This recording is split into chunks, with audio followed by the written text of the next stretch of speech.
Bonjour, Dr Rabo Alexandra, chef de service d'ophtalmologie à l'hôpital d'Antibes. À l'occasion de la semaine du dépistage de la DMLA, je vais vous donner quelques informations sur cette maladie. La DMLA, c'est la dégénérescence maculaire liée à l'âge. C'est une maladie qui va être chronique et qui va entraîner en fait une détérioration du centre de la rétine qui s'appelle la macula. C'est la première cause de malvoyance chez les gens de plus de 50 ans. Et on peut dire que 25 à 30% des gens de plus de 75 ans sont atteints. Il existe deux formes de DMLA, la forme sèche, à tendance lentement progressive, et la forme humide, qui est plutôt rapide, avec du liquide qui va se former sous la rétine.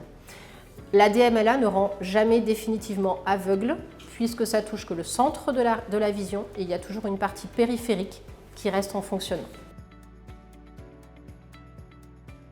Les symptômes les plus fréquents seront bien évidemment une baisse d'acuité visuelle.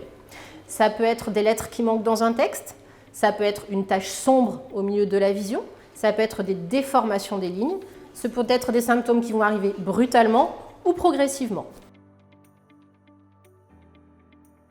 Les facteurs de risque principaux sont bien évidemment l'âge, le tabac et des facteurs génétiques. La DMLA va principalement toucher les personnes qui ont plus de 50 ans, avec effectivement un pic après 75-80 ans. Le traitement de la DMLA curatif n'existe pas.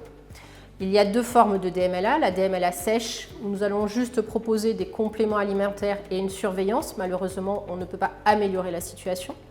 Et il y a la forme humide, exsudative, où dans ces cas-là, nous proposons un traitement par injection intravitréenne, c'est-à-dire dans l'œil du patient, d'un produit qui s'appelle un anti-VEGF pour diminuer le liquide.